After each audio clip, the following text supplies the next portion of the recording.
silently in my hand. I think then that I will not enter. I don't know who's inside, and I can smell a miasma of putrefaction, as if there is something bad behind the door, as if there is something rotting in the room. But then I hear a step on the stair behind me, and I know I have to go onward and get away from whoever is following me. The door yields, and I go inwards. The door is snatched and locked behind me. I am captive. My candle flame blows out, and I am in darkness.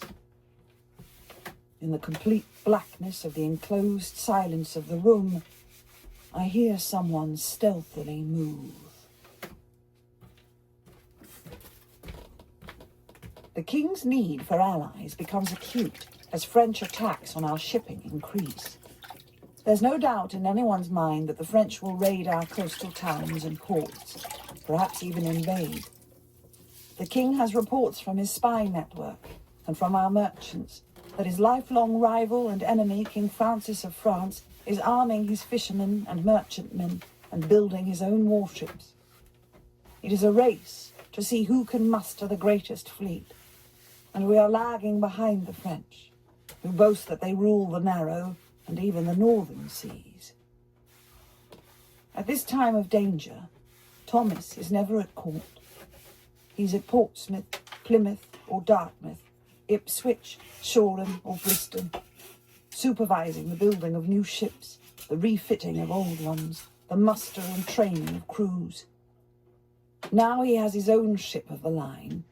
He lives on board, reviewing those ships that he's pressed into service, trying to find men to enlist as fighting soldiers on the unstable wooden castles that are built onto the decks of the merchantmen and little fishing ships.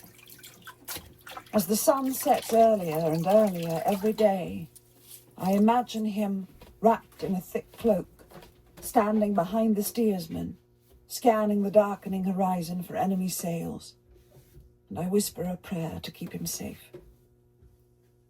In their terror at the threat of the French invasion, the court speak constantly of him, and I learn to be stony-faced when someone mentions the admiral and the fleet that he is mustering.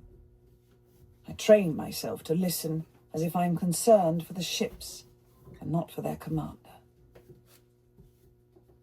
It is in some of the worst weather of the autumn when Thomas plans an attack on the coast of Brittany, gathering his fleet off the Isle of Wight, hoping to catch the French navy sheltered